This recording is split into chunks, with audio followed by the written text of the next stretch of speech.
നമസ്കാരം, എല്ലാവർക്കും വീഡിയോയിലേക്ക് സ്വാഗതം. എക്സാം എഴുതുന്നതിന് മുമ്പായി 10ാം ക്ലാസ്സിലെ വിദ്യാർത്ഥികളും അവരുടെ രക്ഷിതാക്കളും നിർബന്ധമായും അറിഞ്ഞിരിക്കേണ്ട ചില കാര്യങ്ങളാണ് ഇന്നത്തെ വീഡിയോയിൽ പറയുന്നത്. വീഡിയോ സ്കിപ്പ് ചെയ്യാതെ അവസാനം വരെ കാണുന്നത് നിങ്ങൾക്ക് വളരെയേറെ ഉപകാരപ്രദമായിരിക്കും.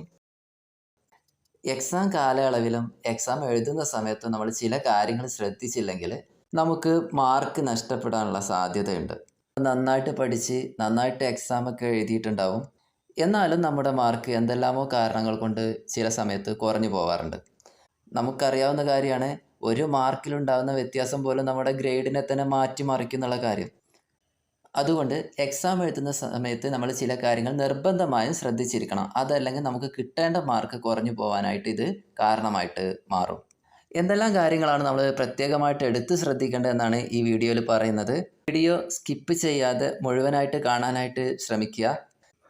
ആദ്യമായാണ് എൻ്റെ വീഡിയോ കാണുന്നതെങ്കിൽ ചാനൽ സബ്സ്ക്രൈബ് ചെയ്യുക. എക്സാം എഴുതുന്ന നിങ്ങളുടെ എല്ലാ കൂട്ടുകാർക്കും ഉപകാരപ്രദമാവുന്ന ഒരു വീഡിയോ ആയതുകൊണ്ട് തന്നെ എല്ലാവർക്കും ഷെയർ ചെയ്ത് കൊടുക്കുക. വീഡിയോയിൽ പറയുന്ന ഓരോ കാര്യങ്ങളും ശ്രദ്ധയോടെ കേൾക്കുക, മനസ്സിലാക്കുക.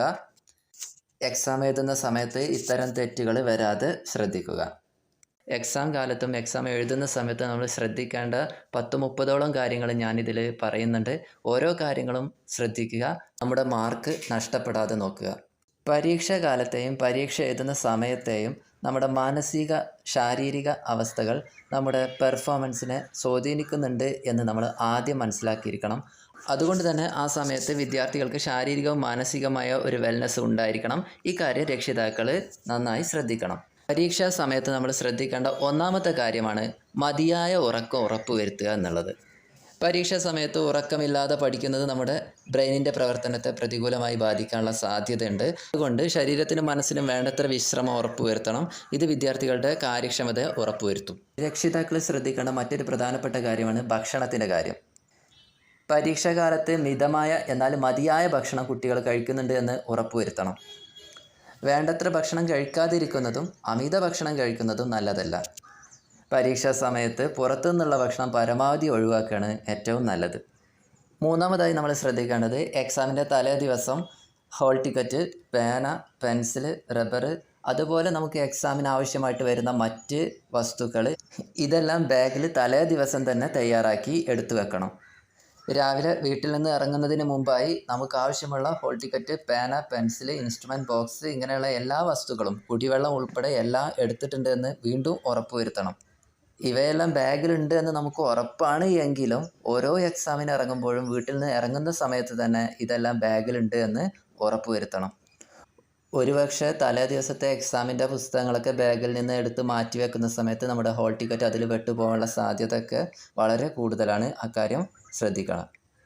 എക്സാം ദിവസം നമ്മൾ ശ്രദ്ധിക്കേണ്ട മറ്റൊരു കാര്യമാണ് എക്സാം തുടങ്ങുന്നതിന് 30 മിനിറ്റ് മുമ്പെങ്കിലും എക്സാം സെൻറ്ററിൽ എത്തുന്ന രീതിയിൽ നമ്മൾ വീട്ടിൽ നിന്ന് ഇറങ്ങണം. ബസ്സിൽ യാത്ര ചെയ്യുന്നവർ ബസ് കിട്ടാതിരിക്കാനുള്ള സാധ്യതയും പോകുന്ന വഴിയിലുള്ള ട്രാഫിക് ബ്ലോക്ക് എന്നിവയൊക്കെ മുന്നിൽ കണ്ടിട്ട് വേണം വീട്ടിൽ നിന്ന് ഇറങ്ങാൻ. ആറാമതായി നമ്മൾ ശ്രദ്ധിക്കേണ്ടത് എക്സാം തുടങ്ങുന്നതിൻ്റെ 15 മിനിറ്റ് മുമ്പെങ്കിലും എക്സാം ഹാളിൽ കയറിയിരിക്കാനായിട്ട് ശ്രദ്ധിക്കുക. ഹോൾ ടിക്കറ്റ്, പേന, മറ്റു അനുബന്ധ വസ്തുക്കളെല്ലാം കയ്യിലുണ്ട് എന്ന് ഉറപ്പുവരുത്തുക. ഏതെങ്കിലും കാരണത്താൽ ഹോൾ ടിക്കറ്റ് കയ്യിൽ ഇല്ലെങ്കിൽ കൂടുതൽ ടെൻഷൻ ആവാതെ എത്രയും പെട്ടെന്ന് പ്രിൻസിപ്പലിനെ കാണുക. ഏഴാമതായി നമ്മൾ പറയുന്ന കാര്യം വളരെ പ്രധാനപ്പെട്ടതാണ്. എക്സാം ഹാളിലെ ടീച്ചർ പറയുന്നത് ശ്രദ്ധയോടെ കേൾക്കുകയും അനുസരിക്കുകയും ചെയ്യുക. ആൻസർ ഷീറ്റിൽ എഴുതാൻ പറയുന്ന കാര്യങ്ങൾ ശ്രദ്ധയോടു കൂടി അപ്പോൾ തന്നെ എഴുതി പൂർത്തിയാക്കുക. എട്ടാമതായി ഇനി നമ്മൾ പറയാൻ പോകുന്നത് എക്സാം എഴുതുന്ന സമയത്ത് ശ്രദ്ധിക്കേണ്ട വളരെ പ്രധാനപ്പെട്ട കാര്യങ്ങളാണ്. ഈ പറയുന്ന കാര്യങ്ങൾ ശ്രദ്ധിച്ചില്ലെങ്കിൽ നമുക്ക് ലഭിക്കേണ്ട മാർക്ക് കുറഞ്ഞു പോകാനുള്ള സാധ്യത വളരെ കൂടുതലാണ്. അതുകൊണ്ട് തന്നെ ഓരോ കാര്യങ്ങളും ശ്രദ്ധയോടു കൂടി കേട്ട് മനസ്സിലാക്കി വെക്കുക. ഒന്നാമതായി നാം ശ്രദ്ധിക്കേണ്ടത് മാർജിൻ നന്നായി വരയ്ക്കാനാണ്. പലപ്പോഴും പല കുട്ടികളും വളരെ ചെറിയ രീതിയിലാണ് മാർജിനൊക്കെ വരയ്ക്കുന്നത്. കുറഞ്ഞത് ഒരു സ്കെയിലിൻ്റെ വീതിയിലെങ്കിലും മാർജിൻ വരയ്ക്കാനായിട്ട് ശ്രദ്ധിക്കുക.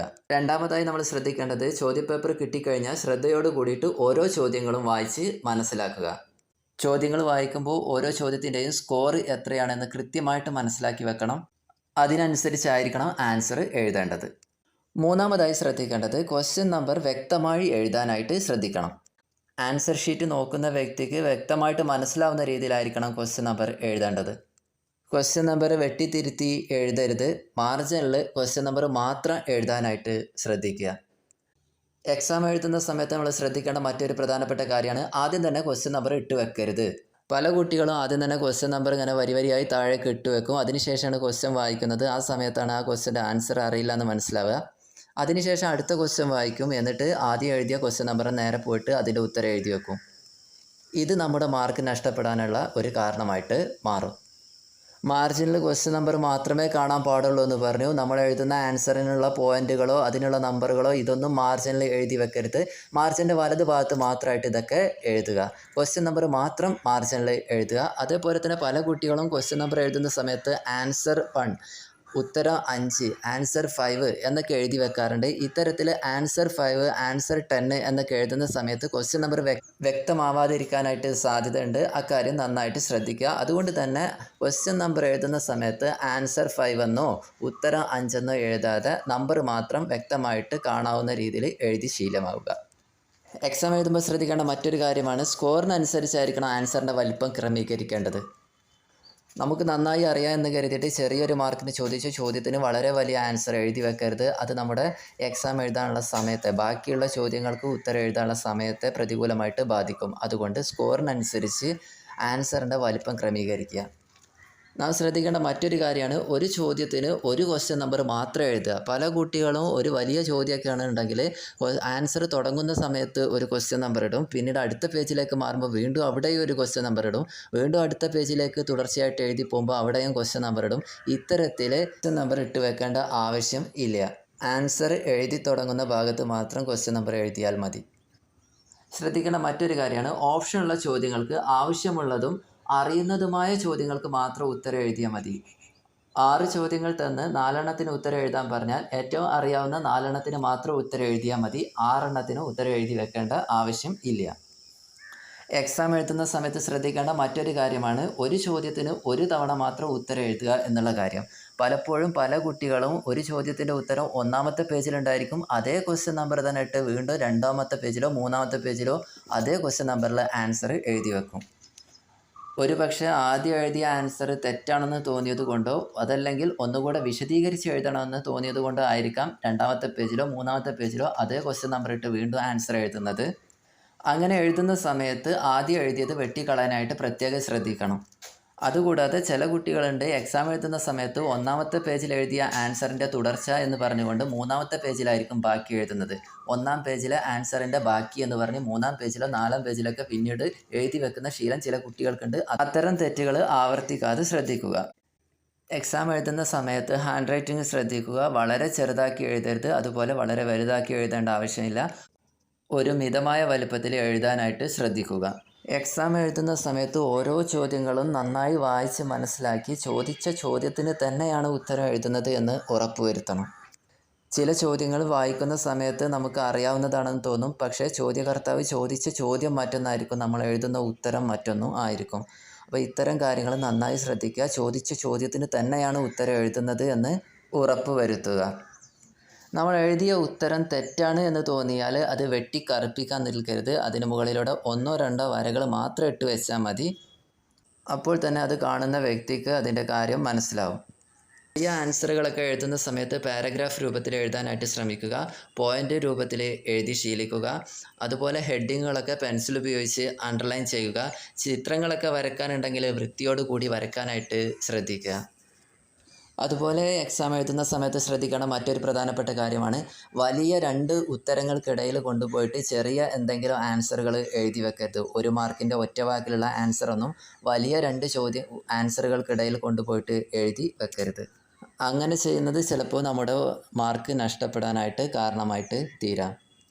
അതുപോലെ നമ്മുടെ മാർക്ക് നഷ്ടപ്പെടുത്തുന്ന മറ്റൊന്നാണ് ഒരു ആൻസർ എഴുതിക്കൊണ്ടിരിക്കുന്ന സമയത്ത് അവസാന വരിയിലൊക്കെ വെച്ച് അവസാന ഒരു വരിയൊക്കെ ബാക്കിയുള്ള സമയത്ത് നമ്മുടെ ആൻസർ എഴുതി തീരുകയാണെങ്കിൽ ഈ അവസാന വരിയിൽ വെച്ച് പുതിയൊരു ആൻസർ എഴുതി തുടങ്ങരുത്. ഒന്നുകിൽ എഴുതിക്കൊണ്ടിരിക്കുന്ന ആൻസർ ആ ഒരു വരിയിലേക്ക് കൂടി എത്തിക്കുക, അതല്ലെങ്കിൽ അടുത്ത പേജിൽ പുതിയ ആൻസർ എഴുതി തുടങ്ങുക.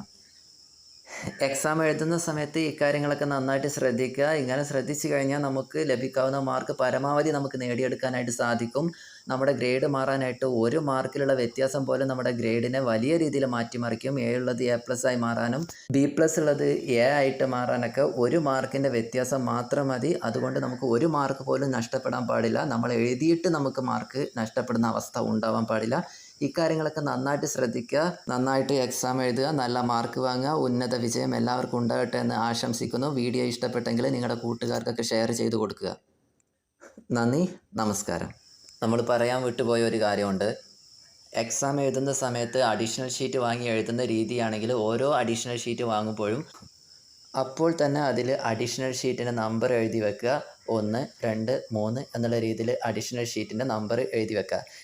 ഇത് നമുക്ക് അവസാനം അഡീഷണൽ ഷീറ്റുകൾ ചേർത്ത് കെട്ടിവെക്കാൻ നമ്മളെ പെട്ടെന്ന് സഹായിക്കും.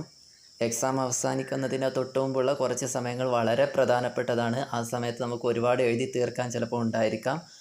അതുകൊണ്ട് തന്നെ അവസാനത്തേക്ക് ഒന്നും മാറ്റി വെക്കരുത്. അറിയാവുന്ന ചോദ്യങ്ങൾക്കെല്ലാം ആദ്യം തന്നെ ഉത്തരം എഴുതുക. എക്സാമിൻ്റെ അവസാനം ടീച്ചർ കെട്ടിവെച്ച് എഴുതാനായിട്ട് പറഞ്ഞാൽ കെട്ടിവെച്ചതിന് ശേഷം മാത്രം തുടർന്ന് എഴുതുക. ഇക്കാര്യങ്ങൾ കൂടി